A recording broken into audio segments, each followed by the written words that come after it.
অনেক দিন থেকেই আমার একটা পাহাড় কেনার শখ, কিন্তু পাহাড়কে বিক্রি করে তা আমি জানি না।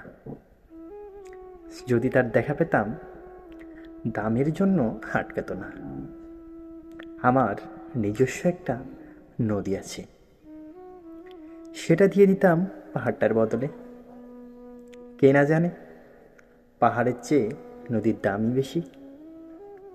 পাহাড়ের স্থানও, নদী বহমান, তবুও আমি নদীর বদলে পাহাড়টাই কিনতাম, কারণ আমি ঠকতে চাই। নদীটাও অবশ্য কিনেছিলাম একটা দ্বীপের বদলে। ছোটবেলায় আমার বেশ ছোট্টখাট্ট ছিমছাম একটা দ্বীপ ছিল, সেখানে অসংখ্য প্রজাপতি।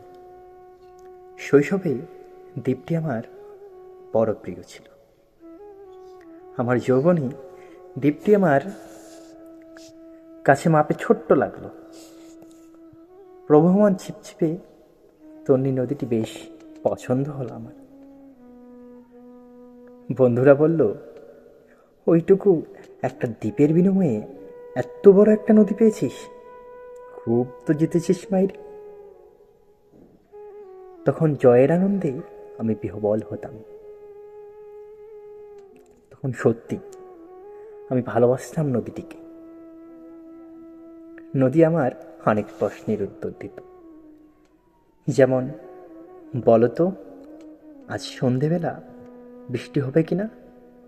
সে বলতো, আজ এখানে দক্ষিণ গরম হাওয়া, শুধু একটা ছোট্ট দ্বীপে বৃষ্টি।